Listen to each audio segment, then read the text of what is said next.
Obviously we need to append this to each field that exists with the type password, and then we'll go ahead and start the actual process of replacing this data. So it's not really a complex piece of code, but it's slightly longer than you might expect, so obviously follow it through carefully and take a look at what we're actually doing, and it should make sense. So the first thing we want to go ahead and do is wait for our document to be ready, so wait for the DOM to be loaded and everything. And inside here we create a function. So when document is ready, we have this function. Everything inside here is what we want to run when the document is loaded. This is just really standard jQuery notation that we would use when we write, pieces of code that belong to jQuery. Okay, so the first thing we want to do is go ahead and place this checkbox after every password field, or every instance of a password field that's on our page. So over to our ext.js file again, we're going to need to use a selector, and this selector is going to select all types or all input with the type password. So we use a selector input, which on its own would select all input fields, but we can go ahead and use square brackets and inside specify which type we want to select. And in this case we're selecting all fields with a type password. So quite straightforward in terms of selectors.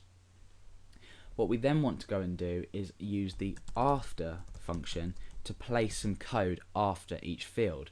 And what this will do is it will just literally put it next to the field. So this is perfect in the sense that what we want to do is just add an input type with a checkbox, an input with a checkbox type. Okay, so in here we're going to write some sort of HTML, and we're going to put this input field in. So we go ahead and use input type equals something, and this is obviously checkbox. So now you'll notice that when we refresh, you see this checkbox appears after this password field.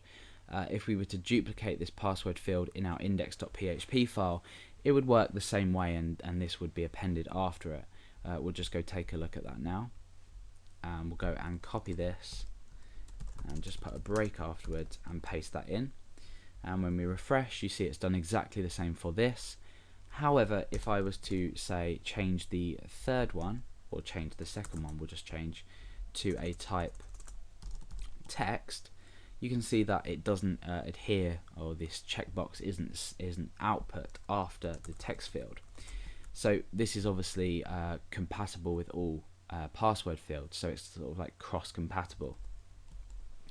Okay, so we need to assign an ID to this checkbox to be able to assign an event handler to it. So I'm going to go ahead and give this an ID of sp_checkbox.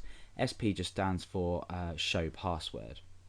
And after this we want to just give the user some text to know what the checkbox actually does, which is obviously show the password. So when we refresh now, we've got the checkbox and show password. So now the process of actually showing this text or this checkbox after the text field or the password field, we need to assign an event handler for when this tick is ticked or unticked. So the event handler we need to use is change.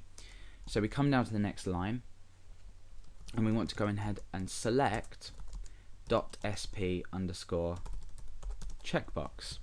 So now we're selecting all elements on a page with the class SP checkbox, and that should only be the one here that we've generated for every password input type. So we want to go ahead and assign the change event handler to this checkbox, or this particular class, and we want to go ahead and create a function inside of here that will run when this changes. So let's go ahead and just alert something out. So changed, for example. Now when we refresh and we check this box, it should have worked, but it hasn't. Okay, so let's go and take a look at why that might be.